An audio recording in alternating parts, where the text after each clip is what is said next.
शायद आप सबको पता है, एक खबर ट्रेंडिंग में बहुत चल रही है और वो खबर ये है कि जो सुप्रीम कोर्ट के जज है उनका नाम है B.R. गवई।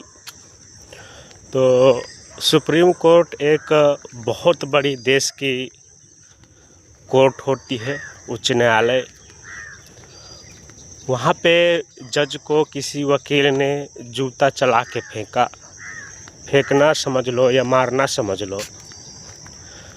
कहते हैं कि बहस हुई, ठीक है, बहस शब्दों में हुई तो बहस का जवाब बहस से ही दिया जा सकता है।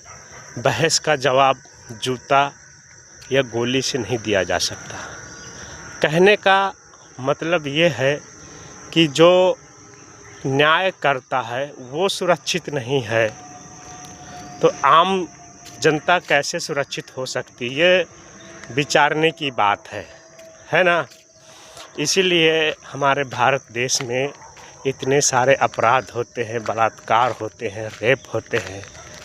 जो एक जज होता है, जो न्याय करता है सही और गलत के खिलाफ, ठीक है, जो भी बहस हुई तो ऐसा नहीं कि जूता उसको बहस से ही जवाब दो।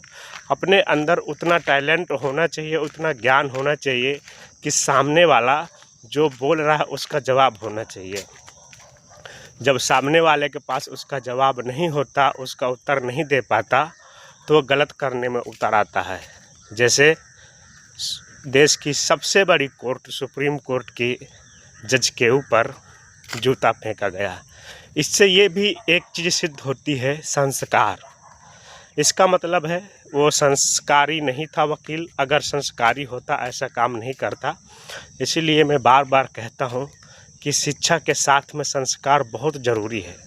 कितनी ही बड़ी पढ़ाई क्यों ना कर लो, अगर संस्कार नहीं है तो पढ़ाई का भी कोई महत्व नहीं रह जाता है। ठीक है, जय श्री कृष्णा।